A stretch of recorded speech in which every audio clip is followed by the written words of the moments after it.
Baik, mari kita berdoa menurut agama dan kita masing-masing. Berdoa dipersilahkan.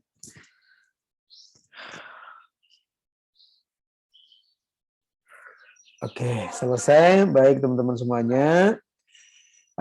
Ketemu lagi di mata kuliah yang berbeda ya. Sebetulnya kalau saya evaluasi dulu untuk mata kuliah basis data ini memang kita menggunakan platformnya Oracle ya. Jadi kita kalau di pengolahan basis data lebih cenderung ke dua pendekatan, yaitu konseptual model, logic model, sedangkan untuk yang basis data lanjut itu lebih ke arah yang namanya physical modeling ya. Karena ada perubahan kurikulum, udah hampir berarti 2 tahun ini ya. Maka untuk mata kuliah basis data lanjut, kita mengarahkan basisnya bukan database relasional, tetapi sudah masuk ke database yang namanya no relasional itu ya. Sehingga hari ini mungkin langsung saja lah, enggak apa-apa ya teman-teman. Jadi hari ini kita akan ada sedikit pengumuman ya, atau kontrak belajar lah ya. Dan seperti yang disampaikan teman-teman ya, ini memang harus dilakukan ya, karena kalau seperti tahun sebelumnya harus full online, memang sebagian ada yang nyaman, sebagian ada yang tidak ya.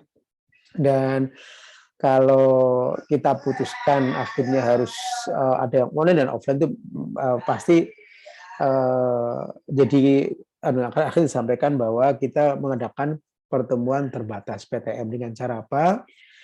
Bergantian ya, setiap minggu ada yang online, kemudian ada yang offline. Jadi ini mungkin salah satu cara untuk yang kita sebut sebagai PTM terbatas gitu ya. Tapi saya yakin sebenarnya kalau teman-teman informatika itu mau offline mau online sudah tahu kualitas teman-teman ya, saya kira tidak ada masalah dan seterusnya ya. Jadi waktu kita pendek hanya 60 menit, padahal materi yang saya rancang itu masih 100 menit ya. Sehingga apa namanya? Istilahnya itu materi muka kalau sampai nggak selesai, kemungkinan besar memang ada eksplor sendiri gitu ya. Karena ini belum saya rubah. Karena keputusan untuk 1 jam itu, jadi 60 menit itu adalah lebih ke diskusi sebetulnya, atau penyampaian materi secara apa namanya highlight ya. Kemudian teman-teman bisa eksplorasi diri. Memang harusnya ada video, tapi Pak Usni belum sempat membuat video ya. Minimal kita coba gitu ya.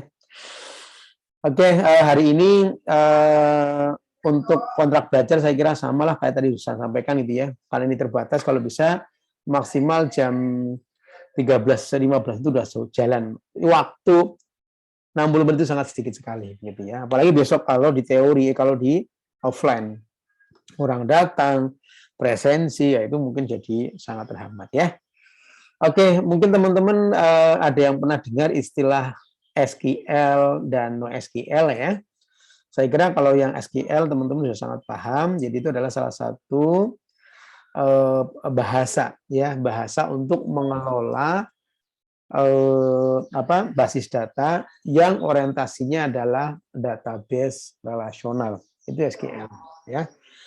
Kemudian teman-teman juga mungkin sudah sering membaca ada istilah NoSQL. Oh ya, untuk RPS belum saya share di sini ya, karena ada sedikit perubahan, insya Allah ntar malam atau besok paling lambat RPS saya sampaikan di Waskita, sehingga teman-teman minimal sudah bisa mengetahui kira-kira materi-materi apa saja yang akan diajarkan. Oke, kembali lagi. Jadi kalau NoSQL itu not only SQL. Ya, jadi menggunakan SQL, tapi tidak hanya not only. Jadi secara umum prosesinya sama dengan menggunakan SQL, tetapi tidak hanya SQL. Karena memang orientasi NoSQL itu adalah tidak untuk orientasi transaksional atau LTP, tapi lebih ke OLAP, Online Analytical Processing, lebih ke untuk melakukan analytical, ya. Itu yang membedakan. Jadi kalau SQL adalah database relasional, sedangkan NoSQL itu mengolah data yang sifatnya tidak semuanya no relasional, ya. Oke. Jadi kenapa NoSQL? Tadi sedikit ya. Kemudian yang pertama adalah kita akan kembali ya. Kalau bicara tentang database, saya kira teman-teman sudah paham ya.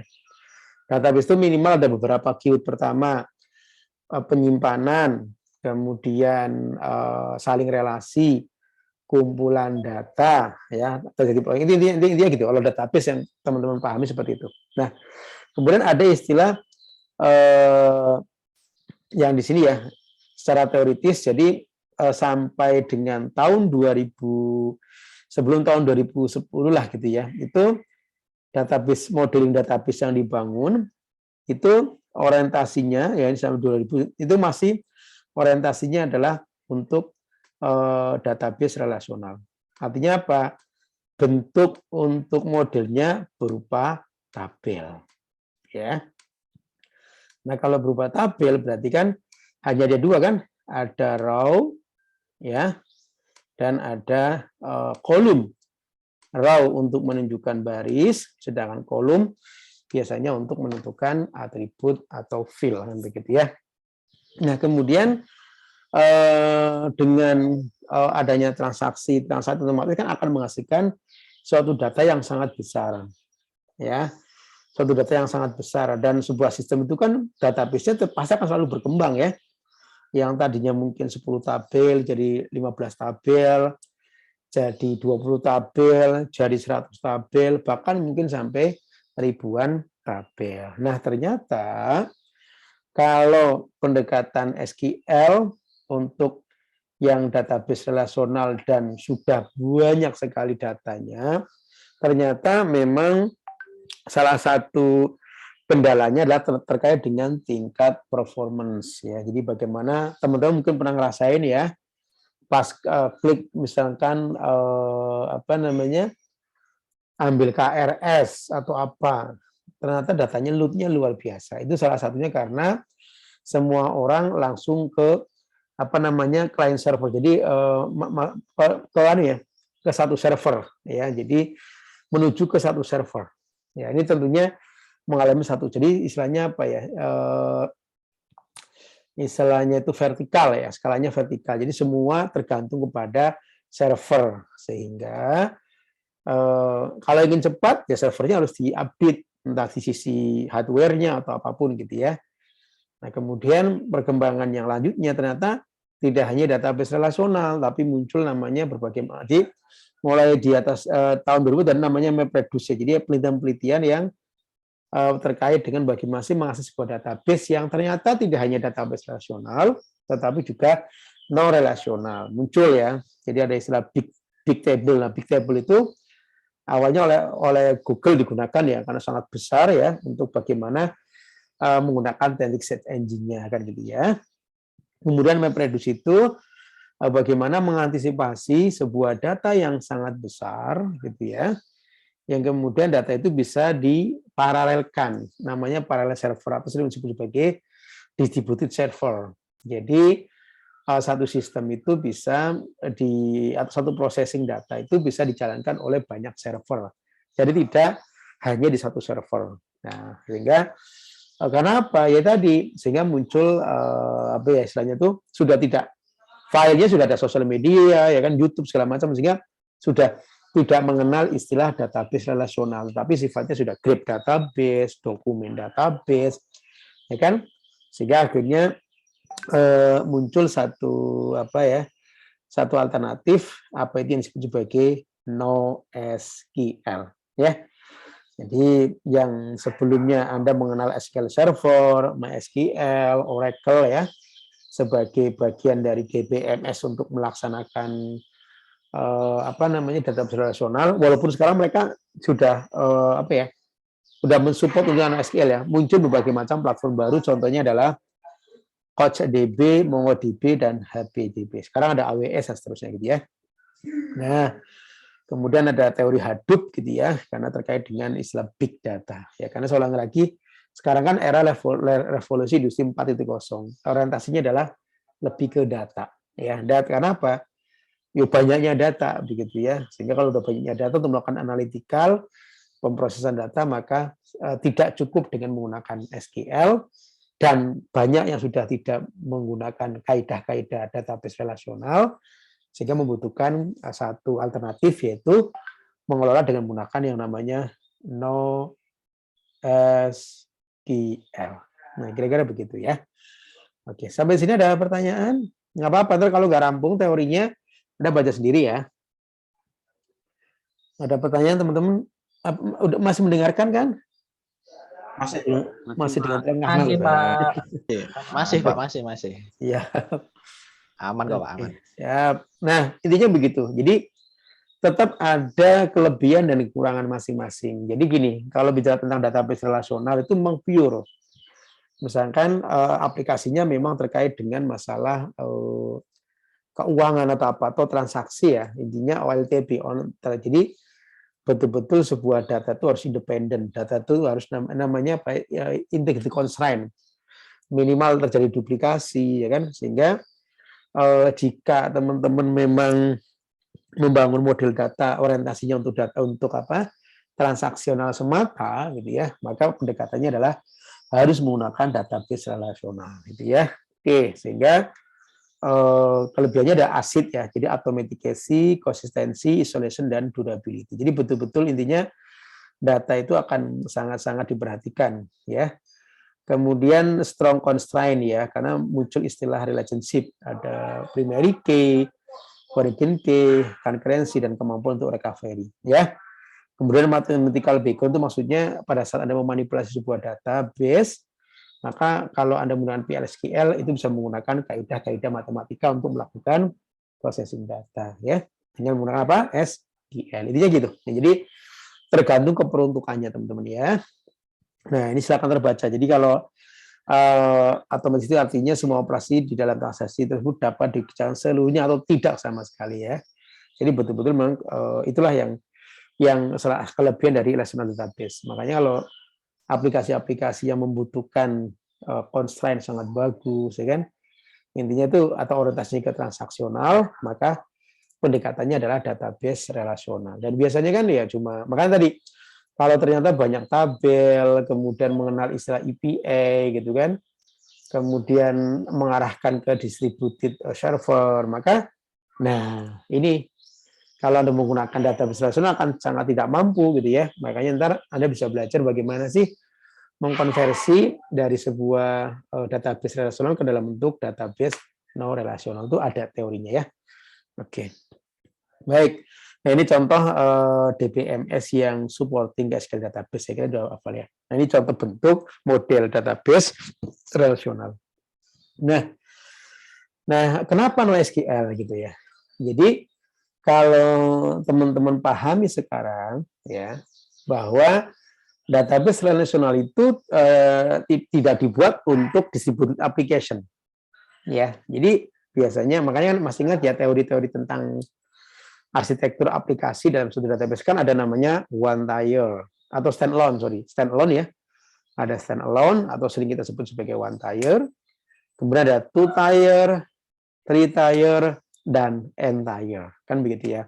Artinya masuk ke daerah sisi client server teknologi. Nah, tapi pada saat bicara tentang entire, artinya berarti kalau entire itu kan usernya semakin banyak, kemudian mengakses pada suatu database, dan kemungkinan besar database-nya juga sangat banyak, karena database itu terdiri dari beberapa tabel. Ya, ini akan sulit. Jadi memang muncul sehingga pada saat Anda melakukan suatu join ya kan itu sangat-sangat ini apa saya pernah ya saya ulang lagi mungkin saya cerita ya pada saat saya membangun data warehouse itu karena data warehouse itu bukan untuk OLAP tapi OLAP-nya dia itu masih orientasinya ke database relationship. Saya pernah membuat cube multidimensional database itu dari 124 tabel. Wah, itu hampir 2 hari 3 hari. Hanya untuk membuat sebuah cube. Membuat sebuah tabel fakta ya gitu ya. Karena apa? Relasinya banyak banget puluhan tabel. Ya. Sehingga lebih ke hard to scale horizontal tadi lebih ini ya istilahnya itu lebih berorientasi kepada mesin. Gitu ya. Jadi servernya harus keren. Mungkin harus menggunakan hardware yang bukan i10 lagi, mungkin apalah gitu ya. Yang semuanya akan sangat tergantung kepada kemampuan servernya. Makanya kalau di query di SQL itu kenapa kita harus baca tentang yang namanya apa namanya itu kita sebut sebagai ini teman-teman Jadi kita mengquery gitu itu harus menggunakan apa sih? Jadi bagaimana query itu kita lebih, makanya ada istilah indexing gitu. Ada. Jadi bagaimana meningkatkan performance suatu query menggunakan SQL itu ada caranya. Jadi di sisi server, di sisi client. Ya, di sisi client lebih ke perintah. Makanya kita kenapa kalau di query itu ada istilah grid view, nah, gitu kan? Karena kalau kita menampilkan dengan menggunakan select from where itu kan akan sulit. Tapi kalau kita menggunakan grid view kan berarti itu mirip seperti tabel, tetapi tabel yang kita buat untuk menampilkan data tertentu kan gitu ya. Nah, itu masih ingat ya, ada database ya. Nah, sehingga lebih ke product cost, hardware, ini agak repot karena memang relasi database itu diciptakan bukan untuk sebagai, jadi lebih ke sini, lebih ke orientasi ini ya server ya. Padahal kalau kita lihat sekarang itu eranya adalah era distributed server. Jadi banyak server ya, parallel server ya, sehingga otomatis kan data semakin besar, maka kemampuan untuk menggunakan SQL jadi semakin lambat, sehingga membutuhkan apa yang disebut sebagai NoSQL. Kira-kira begitu ya. Oke, nah sehingga ya tadi gitu ya, kalau kita lihat ini kalau terlalu banyak server dan kita masih menggunakan SQL akan sangat sulit ya kan, karena teorinya masih menggunakan join, ada cross join, left join, right join, pokoknya ini secara umum jadi tidak bagus gitu ya. Sehingga jika Anda menemukan suatu database yang sudah sangat besar, istilah big data, kemudian data-data yang sifatnya structure, unstructured, berasal dari sosial media, yang mereka juga memang tidak mengadopsi tentang database relasional ya, maka diperlukan satu alternatif lain untuk mengolah database, yaitu menggunakan yang namanya SQL. Oke, nah ya neutral-nya udah sampai sini kan, ada istilah big data, connectivity, kenapa kalau kita menggunakan sosial media gitu ya, antara satu dan yang lain itu menggunakan similarity gitu ya, kita bisa temannya teman dan sebagainya gitu ya, kemudian P2P knowledge gitu ya, jadi hubungan antara data di dalam sebuah platform ya, itu udah ada bayangan aja, Facebook aja berapa miliar gitu kan. Coba kalau data-data itu dibuat dengan menggunakan teknologi database relationship, itu nggak memungkinkan ya. Kemudian kira-kira seperti ini gitu ya. Oke, kemudian secara performance memang kalau dia akan sangat bagus jika datanya tidak kompleks, artinya memang digunakan hanya untuk data-data transaksi. Tapi kalau sudah mulai mengarah ke entire, sosial media, gitu ya, kemudian berbagai macam platform, maka sangat berpengaruh, sehingga harus ada alternatif lain, yaitu dengan menggunakan model database not relasi. Nah, kira-kira begitu ya. Oke, baik. Ya. Jadi dalam prakteknya teman-teman, kita pasti masih menggunakan SQL ya. Tapi not only SQL yang kita gunakan itu berbasis objek, jadi menggunakan EPA ya, yang dia akan lebih cepat karena tidak secara murni menggunakan perintah select from where, enggak ya, tapi dia lebih menggunakan model-model yang nah, ini contoh ya. Nah, untuk karakteristik NoSQL seperti apa? Yang pertama memang kalau overhead of ACID transaction ya, karena memang untuk NoSQL itu kan bukan untuk transaksional ya, tapi lebih ke analytical data kan gitu ya. Kemudian memang betul kalau di NoSQL kita akan menggunakan query yang sifatnya lebih kompleks ya. Jadi memang lebih kompleks dan bahkan banyak library atau objek yang kita gunakan lebih kompleks ya. Nah, kemudian istilahnya itu ini ya, kalau kita lihat secara umum dia akan mudah ya, makanya ntar bagaimana sih Anda akan merubah mentransformasi dari SQL ke NoSQL atau sebaliknya ya. Kemudian fast development, kemudian schemaless. Nah, schemaless itu artinya gini, kalau Anda menggunakan database relasional, kan jelas Anda harus bikin skema dulu. Harus bisa bikin model dulu, apa pendekatannya apa? Apakah IRD ataupun normalisasi. Intinya adalah kita harus ada skemanya. Kita udah tahu nama database-nya apa, tabelnya apa saja, primary key-nya mana, foreign key-nya mana, ya kan? Kemudian apalah gitu ya. Itu kalau di SQL. Tapi kalau di NoSQL itu kita enggak. Jadi namanya free schema. Artinya fleksibilitas. Jadi kita bisa berkembang, ya. Jadi kalau misalkan saya punya database ya, misalkan gini saya punya database di sini itu terdiri dari 5 atribut aja misalkan, ya. Ini terdiri dari 5 atribut. Ya. Maka pada saat Anda melakukan sebuah query menggunakan SQL, teman-teman ya, maka dia akan merujuk. Nggak bisa kita akan mungkin menambah. Tapi kalau pada saat kita menggunakan SQL, maka atribut itu bisa berubah. Oh, kadang 5, kadang 6, kadang 7, boleh. Ya, ini bisa berubah-ubah. Ya, walaupun tetap ntar ada namanya skema untuk apa namanya dokumen, ya. Jadi itu sebetulnya. Jadi kalau di SQL itu kita sudah merujuk kepada skema yang kita buat. Tapi kalau NoSQL itu kita bisa berbeda, ya. Nah ini, ya. Jadi ini memang sangat panjang, teman-teman, ya, sangat panjang. Apa namanya, luar biasa, dan penelitian terkait dengan sebenarnya udah banyak sih ya. Apa namanya, jurnal-jurnal yang bagaimana sih proses NoSQL, SQL itu banyak sekali. Ya, teman-teman mungkin juga bisa belajar dari sana, ya. Oke, baik. Kemudian, nah ini saya kira when atau why, kenapa gitu ya. Jadi jelas tadi ya, kalau untuk ketika menggunakan tradisional WMS, maka istilahnya dia istilahnya dia fleksibel ya, fleksibel skema. Kita bisa ya.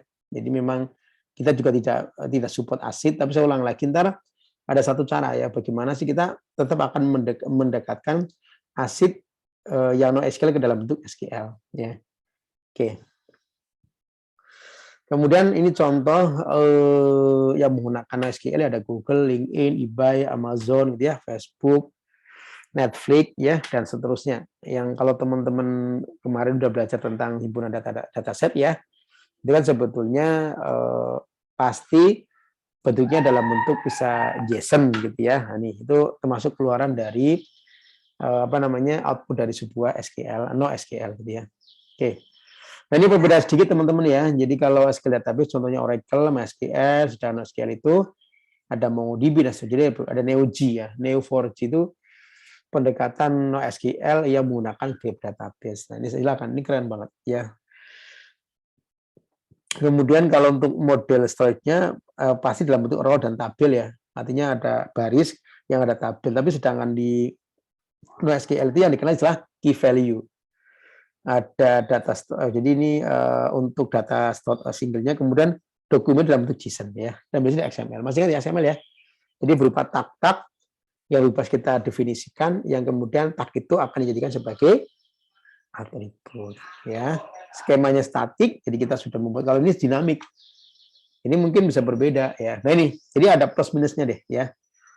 Sekalinya bisa vertikal horizontal ya, tapi kalau ini, nah ini saya ulang lagi, orientasinya kepada server. Tapi kalau ini ada horizontal, jadi kehebatan dia dengan menggunakan Hadoop gitu ya, dia bisa parallel server. Jadi ada beberapa server ya. Dengan spesifikasi yang tidak buat, tapi lebih ringan karena dia modelnya gini. Kayak jadi apa ya, satu jalur tapi diterjemahkan oleh banyak server lah. Istilahnya begitu kalau gampangnya gitu ya. Ya ntar sambil jalan aja ya. Kemudian data manipulasinya itu bisa select, insert, update, atau code lah ya. Ini juga sama, tetapi dia menggunakan object oriented ya. Jadi ini yang membedakan ya. Nah ini contoh. Ini contoh skema model sedikit ya untuk membedakan. Jadi kalau yang database relasional itu pasti seperti ini ya. Kemudian kalau dia menggunakan database relasional menggunakan untuk OLAP, maka di sini menggunakan yang namanya tabel star schema ya, star schema atau menggunakan Snowflake schema. Jadi tetap ada tabel-tabel yang berelasinya gitu ya. Sedangkan untuk yang NoSQL itu minimal ada 4 untuk modelnya. Jadi ada yang column family, artinya kolom ini kan sebenarnya kalau dalam tabel kan sifatnya dia nih ya, apa namanya, atribut. Jadi atribut bisa berkembang. Kalau ini kan enggak. Nah, ini terus menerus nggak. Kemudian grab database orientasinya untuk apa? Istilahnya itu ini ya, untuk yang sosial media ya, kemudian dokumen. Nah, untuk kita akan belajar di sini. Jadi bagaimana pemodelan NoSQL menggunakan dokumen model. Ya, kita akan ke sini. Ya. Kemudian ada key value. Walaupun ini satu kesatuan ya, tapi kita orientasinya adalah ke dokumen model. Kira-kira begitu ya. Oke, kemudian silakan kalau ada pertanyaan ya. Nah, ini secara umum perbedaan antara SQL dan NoSQL. Kalau dalam istilah database relational kita sebut sebagai database, sama ya. Di NoSQL, oh ya kita akan menggunakan MongoDB ya teman-teman ya. Jadi platform yang kita gunakan menggunakan MongoDB ya. Kemudian kalau di dalam database relasional itu kita sebut sebagai table, sedangkan di NoSQL istilahnya adalah collection, bukan table ya. Karena kalau table kan pasti ada row, ya kan, ada baris. Tapi kalau di collection tidak, dia dalam bentuk dokumen. Beda ya, kalau table kan row, kalau ini dalam bentuk dokumen. Ya, formatnya mirip BSON atau JSON. Kemudian kalau data relational kita kenal sebagai kolom, sedangkan yang MongoDB atau NoSQL kita sebut sebagai field. Ya, dan fieldnya bisa berkembang terus. Makanya tadi saya ulang lagi, skema free. Ya, skemanya sifatnya dinamis, sedangkan untuk yang database relasional itu adalah statik. Nah, ini contoh ya. Ini contoh aja loh ya. Besok banyak yang. Ini hanya contoh aja. Kita lihat perbedaannya ya. Sehingga ada yang mengatakan ini disebut sebagai text database. Ya. Tahun 2000 berapa ya? Tahun 2000 kalau nggak salah ya. Itu Pak Kusnawi sudah belajar tentang yang namanya XML. Ya. Ya, karena digunakan untuk namanya EDI. EDI itu adalah Electronic Data Exchange. Zaman segitu Pak Kusnawi sudah berpikir bagaimana pertukaran data yang mudah, sehingga saya harus merubah dari sebuah database ya ke dalam bentuk XML. Nah, gitu. Dalam bentuk XML. Ya. Dari DB ke dalam bentuk XML. Pak Kusnawi sudah berpikir ke sana waktu itu, dan alhamdulillah termasuknya ya satu-satunya lah, maksudnya waktu itu belum banyak yang ke sana ya. Jadi salah satu syarat Anda pengen dapat nilai A kalau skripsi itu jangan, kalau bisa unik, yang lain belum pernah menggunakan. Ya, artinya sama kan? Jadi kalau di istilah sekarang namanya MongoDB. Jadi dia dalam bentuk BSON atau JSON. Ya, jadi ini membedakan. Sehingga sini disebut sebagai text database. Memang secara volume lebih besar ya, tapi proses untuk melakukan query jauh lebih cepat. Kira-kira begitu ya. Nah, ini cara membedakannya. Ini dalam bentuk relasional, ini ada dalam bentuk NoSQL. Kira-kira begitu ya. Ini kepalaku udah mulai pusing. Oke, ini terkait dengan query-nya. Sama ya, kita akan menggunakan select from where, misalkan paling minimal ya. Jadi ini. Ya. Sedangkan untuk kita menggunakan secara implicit skema. Karena kita menggunakan yang namanya objek gitu ya. Jadi kita menggunakan query tapi menggunakan EPA, objek EPA untuk mengakses sebuah database menggunakan NoSQL. Oke. Kesimpulannya, prinsipnya adalah bahwa kenapa ada istilah SQL, ada istilah NoSQL. Jadi ada database yang kita bangun orientasinya untuk transaksional, maka itu pasti kita menggunakan yang namanya database relasional, ya. Dan processingnya pasti menggunakan yang namanya SQL. Tapi dalam perkembangannya prosesnya kan semakin besar, data semakin besar ya, apalagi era revolusi industri 4.0 ya, yang semuanya menghasilkan suatu data. Maka tingkat performa di SQL yang tidak bisa mengakses dengan data yang luar biasa itu, maka alternatif lagi dengan menggunakan yang namanya NoSQL. It's a great tool for solve data valuable problem. Jadi biasanya memang digunakan untuk melakukan yang namanya analytical, ya, akses-akses yang sifatnya tidak mengenal istilah not relasional. relasional. Kira-kira begitu ya teman-teman, silakan untuk lebih mengembangkan banyak referensi yang teman-teman bisa dibaca ya. Keren kok Mas, ini masih banyak literatur literasi yang bisa dikembangkan dan seterusnya ya. Dan di Amikom sendiri apa ya, masih sedikit sebetulnya, 1-2 ya, bimbingan saya yang NoSQL itu ada 2 ya. Jadi belum banyak karena mereka memang kalau membangun sebenarnya gini, bisa nggak sih Pak kita membangun walaupun sifatnya untuk transaksional tapi bisa dibangun bisa ya. Karena besok kita pun akan paham jadi bahwa NoSQL itu juga ada relationship-nya sebetulnya. Mirip seperti SQL. Jadi ada kalau di SQL ada istilah one to many, many to many ya. Tapi kalau di NoSQL itu ada istilah embedded dokumen, ada istilah referensial dokumen. Keren kok ya. Ini akan menjadi salah satu alternatif teman-teman untuk membangun sebuah model database yang orientasinya jangka panjang ya, yang orientasinya bisa relational ship ataupun yang non relational ship-nya. Kira-kira begitu ya. Baik, nah untuk aturan perkuliahan saya kira teman-teman sudah paham dengan saya. Saya nggak tahu ya, mudah-mudahan ini sudah pernah ikut dengan Pak Kusnawi semua. Ya alhamdulillah sih kemarin yang protesnya 1 orang ya. Itu pun karena saya lupa, karena ternyata dia ikut studi independen ya. Dan saya lupa kalau dia tidak ngumpulin tugas ya atau jadi, tapi nggak apa-apa, udah clear ya. Ini gitu. Dan saya ulang lagi. Waktu kita aja 60 menit ya, jadi mungkin lebih banyak ke diskusi atau highlight materi aja. Ntar teman-teman akan saya kasih 2 materi full presentasi dan mungkin highlight presentasi atau mungkin dipercepat ya. Dan yang kedua, setiap record perkuliahan akan saya tampilkan di Waskita. Gitu ya. Sehat teman-teman semuanya. Dan untuk ini Mat SKS ya, jadi ada 2 teori, ada 2 praktikum. Besok praktikum ya. Insya Allah pagi-pagi saya akan update ya, apakah saya akan offline atau online ya. Ini tadi saya baru dapat info dari Satgas ya. Kalau memang dirasa masih belum nyaman, harus work from di rumah ya, karena ditakutkan menular yang lain ya. Tapi saya tipikal orangnya kalau nggak ketemu dengan lain itu rasanya biaya. Tapi kita lihat besok aja ya. Jadi intinya ada 2T, ada 2P ya.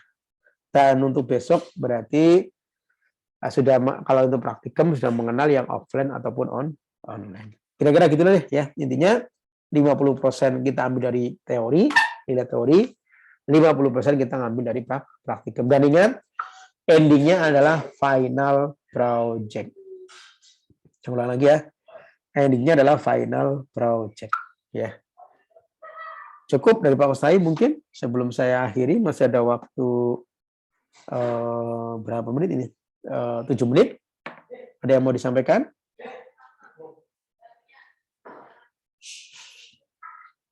Mas Aksal mungkin ada yang mau disampaikan? Aksal ini jago di analytical datanya. Halo Aksal. Halo Pak. Ada yang mau disampaikan? Udah pernah nyoba pakai NoSQL nggak? Belum sih Pak.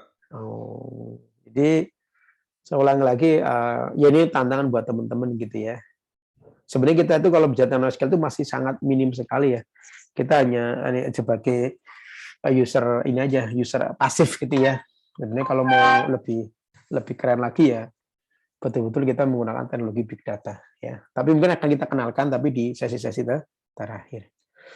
Kalau nggak ada, siapa lagi nih ya? Mas yang kemarin, Mas Fajar, ada yang mau disampaikan? Fajar Haji. Maaf Pak, Yes. mau tanya, ini grup untuk kelasnya ada belum ya Pak? Sudah ada lah. Oke, saya share di ini ya, share di message ya. Udah ada Mas. Ini belum masuk ya? Belum Pak. Wah, gimana? Ini 5 ya? Ini berarti 5 ya? Oke. Sebentar, share biar. Ini kalau bisa jangan terlalu banyak ya. Ini lumayan ini yang ikut banyak banget. Oke, saya copy.